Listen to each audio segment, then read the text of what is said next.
Comment traiter et guérir le cancer des os? Cette section décrit les traitements qui sont la norme de soins, les meilleurs traitements éprouvés disponibles, pour ce type de cancer. Lorsque la prise de décision du plan de traitement, les patients sont également encouragés à envisager des essais cliniques en option. Un essai clinique est une étude de recherche pour tester une nouvelle approche pour le traitement afin d'évaluer si elle est sûre, efficace, et peut-être mieux que le traitement standard. Les essais cliniques peuvent tester des approches telles qu'un nouveau médicament, une nouvelle combinaison de traitements standards, ou de nouvelles doses de traitement actuelles. Votre médecin peut vous aider à examiner toutes les options de traitement. Pour plus d'informations, consultez la section sur les essais cliniques et dernière section de recherche. Les symptômes et les causes. Symptômes. Signes et symptômes du cancer de l'os comprennent la douleur osseuse, tuméfaction et endolorissement à proximité de la zone touchée, l'os brisé, la fatigue, la perte de poids involontaire. Quand consulter un médecin? Prenez rendez-vous avec votre médecin si vous ou votre enfant développe des signes et des symptômes qui vous inquiètent. Cause. Illustration montrant ostéosarcome, ostéosarcome, illustration montrant le sarcome d'Ewing, le sarcome d'Ewing. On ne sait pas ce qui cause la plupart des cancers des os. Les médecins savent le cancer des os commence comme une erreur dans l'ADN d'une cellule. L'erreur indique à la cellule de se développer et de se diviser de manière incontrôlée. Ces cellules vont à vivre, plutôt que de mourir à un moment défini. Les cellules mutées accumulation forment une masse, tumeur, qui peut envahir les structures voisines ou se propager à d'autres régions du corps. Type de cancer des os. Cancers osseux sont décomposés en types distincts fondés sur le type de cellule où le cancer a commencé. Les types les plus communs de cancer des os comprennent ostéosarcome. Ostéosarcome commence dans les cellules osseuses. L'ostéosarcome survient le plus souvent chez les enfants et les jeunes adultes, dans les os de la jambe ou du bras. Chondrosarcome. Chondrosarcome commence dans les cellules du cartilage. Il se produit habituellement dans le bassin, les jambes ou les bras chez les adultes d'âge moyen et plus âgés. Le sarcome d'Ewing. On ne sait pas où dans l'os du sarcome d'Ewing commence, mais les tumeurs surviennent le plus souvent dans le bassin, les jambes ou les bras des enfants et des jeunes adultes. Facteurs de risque. On ne sait pas ce qui cause le cancer des os, mais les médecins ont découvert certains facteurs sont associés à un risque accru, y compris syndrome génétique héréditaire. Certains syndromes génétiques rares sont passés par les familles augmentent le risque de cancer des os, y compris le syndrome de Li-Fraumeni et rétinoblastome héréditaire. La maladie osseuse de Paget. Les plus fréquents chez les personnes âgées. La maladie osseuse de Paget peut augmenter le risque de cancer des os en développement plus tard. La radiothérapie pour le cancer. L'exposition à de fortes doses de rayonnement, telles que celles indiquées lors de la radiothérapie pour le cancer, augmente le risque de cancer de l'os dans le futur. Vue d'ensemble du traitement. Dans le traitement du cancer, les différents types de médecins travaillent souvent ensemble pour créer un plan de traitement global d'un patient qui combine différents types de traitements. Ceci est appelé une équipe multidisciplinaire. Oncologues sont les médecins qui se spécialisent dans les soins et le traitement des personnes atteintes de cancer. Description des options de traitement les plus courants pour le cancer des os sont énumérées ci-dessous. Options et recommandations de traitement dépendent de plusieurs facteurs, y compris le type et le stade du cancer, les effets secondaires possibles, et les préférences du patient et la santé globale. Votre plan de soins peut également inclure le traitement des symptômes et des effets secondaires, une partie importante des soins de cancer. Prenez le temps d'en apprendre davantage sur l'ensemble de vos options de traitement et être sûr de poser des questions sur des choses qui ne sont pas claires. Aussi, parlez des objectifs de chaque traitement avec votre médecin et ce que vous pouvez vous attendre tout en recevant le traitement. En savoir plus sur la prise de décision de traitement. Pour une tumeur de bas grade, le traitement primaire est la chirurgie. Le but de la chirurgie est d'enlever la tumeur et une marge d'os ou de tissus sains autour de la tumeur pour vous assurer que toutes les cellules cancéreuses ont disparu. Pour une tumeur de haute qualité, les oncologues utilisent souvent une combinaison de traitements. Ceux-ci comprennent la chirurgie, la chimiothérapie et la radiothérapie. Chirurgie. La chirurgie est l'ablation de la tumeur et du tissu environnant pendant une opération. Les chirurgiens oncologues et les oncologues orthopédiques sont des médecins qui se spécialisent dans le traitement du cancer de l'os en utilisant la chirurgie. Une intervention chirurgicale pour un cancer des os implique souvent une large excision de la tumeur. Un moyen d'excision large que la tumeur est enlevée le long d'une marge de tissu saine autour d'elle dans toutes les directions. En savoir plus sur la chirurgie du cancer. Si la tumeur est dans un bras ou d'une jambe, les techniques des membres d'épargne sont utilisées chaque fois que possible. Cependant, l'amputation, qui est le retrait du bras ou de la jambe avec la tumeur, il peut être nécessaire en fonction de la taille et ou l'emplacement de la tumeur. Techniques chirurgicales large excision ont réduit le nombre d'amputations effectuées pour les patients atteints d'un cancer des os. Plus de 90% des patients peuvent être traités par chirurgie conservatrice, membre d'épargne par rapport à l'amputation. Ces interventions chirurgicales nécessitent souvent des prothèses, telles que des plaques ou des os à partir d'autres parties du corps en métal pour remplacer l'os manquant, et fournir une résistance à l'os restant. Ceci est appelé la chirurgie reconstructive. Les chirurgiens utilisent des tissus mous, comme les muscles, pour couvrir la zone de reconstruction. Le tissu aide à la guérison et réduit le risque d'infection. Pour certains patients, l'amputation peut offrir la meilleure option. Cela inclut les patients dont le cancer est situé là où il ne peut pas être complètement enlevé par la chirurgie, les patients qui ne peuvent pas subir la reconstruction, ou lorsque la zone chirurgicale ne peut être entièrement recouverte de tissu mou. Les enfants atteints de cancer de l'os peuvent nécessiter une amputation plus souvent que les adultes car leurs os grandissent plus. Pour éviter l'amputation, certains enfants peuvent être équipés de prothèses extensibles conjointes qui ajustent comme le squelette se développe. Ces prothèses nécessitent plusieurs opérations pour ajuster la longueur de l'os que l'enfant grandit. Il est important de se rappeler que l'opération qui aboutit à la branche la plus utile et la plus forte peut être différente de celui qui donne l'apparence plus normale. Si l'amputation est nécessaire, la réadaptation qui comprend la thérapie physique peut aider à optimiser le fonctionnement physique du patient. La réadaptation peut aussi aider une personne à faire face aux effets sociaux et émotionnels de perte d'un membre. Chimiothérapie.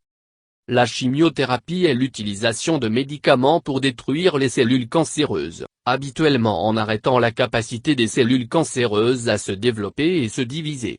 La chimiothérapie est administrée par un oncologue médical, un médecin qui se spécialise dans le traitement du cancer avec des médicaments.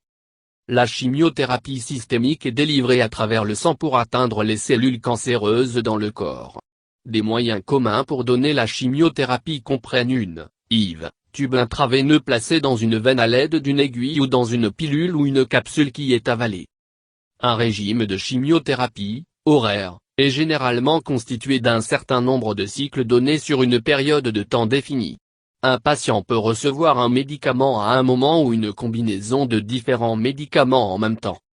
La chimiothérapie pour le cancer de l'os peut généralement être administrée en traitement ambulatoire, qui est un traitement administré à une clinique ou un cabinet de médecins au lieu d'exiger du patient d'être admis dans un hôpital.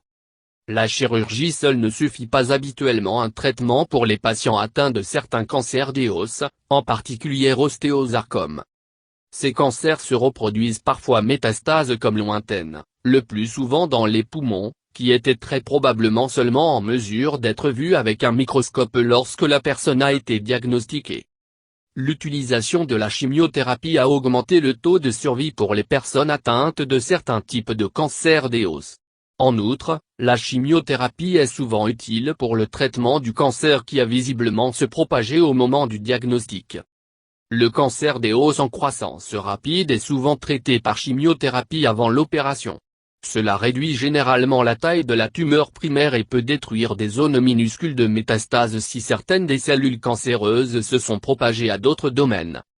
La chimiothérapie qui est donnée avant la chirurgie est appelée chimiothérapie préopératoire, chimiothérapie néoadjuvante, ou la chimiothérapie d'induction. Pour la plupart des tumeurs de haut grade, l'oncologue donne la chimiothérapie pendant 3 à 4 cycles avant la chirurgie pour réduire la tumeur primaire et le rendre plus facile à enlever.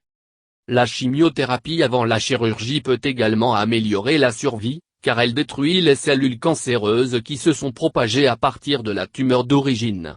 La réponse de la tumeur à la chimiothérapie, qui est évaluée à l'aide d'un microscope après que la tumeur primaire a été retirée, peut être utilisée pour déterminer le meilleur pronostic. Après que le patient a récupéré de la chirurgie, il ou elle peut recevoir une chimiothérapie supplémentaire pour détruire les cellules tumorales restantes. Ceci est appelé post-opératoire ou une chimiothérapie adjuvante. L'utilisation de la chimiothérapie pour réduire la tumeur avant la chirurgie associée à la chimiothérapie après la chirurgie a sauvé de nombreuses vies et les membres de nombreux patients. En particulier, la chimiothérapie est très efficace pour le sarcome d'Ewing. Certains médicaments utilisés pour traiter le sarcome d'Ewing sont cyclophosphamide, la dactinomycine, la doxorubicine, l'étoposide, ifosfamide et vincristine, Oncovin.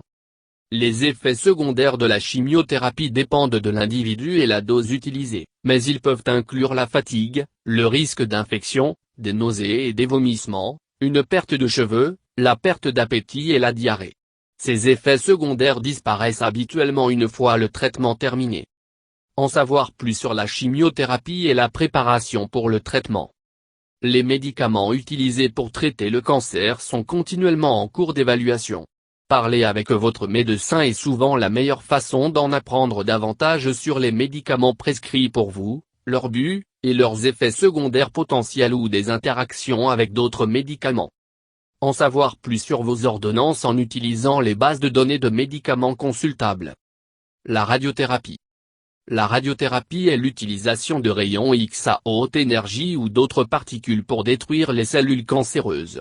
Un médecin qui se spécialise à donner la radiothérapie pour traiter le cancer est un radio-oncologue.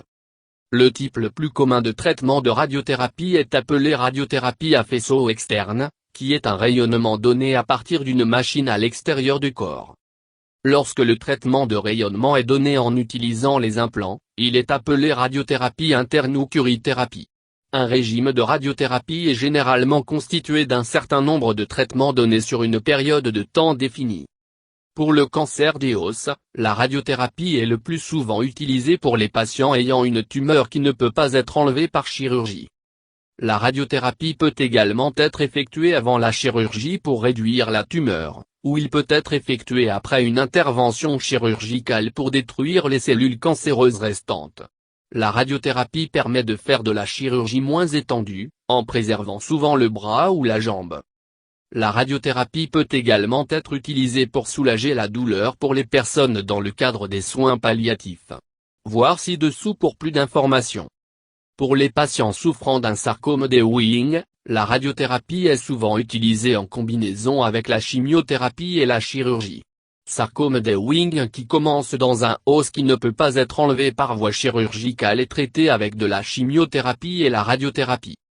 L'ostéosarcome, le traitement est généralement limité à la chimiothérapie et à la chirurgie. La radiothérapie est utilisée pour récurrence ou ostéosarcome qui ne peuvent être éliminés complètement avec la chirurgie.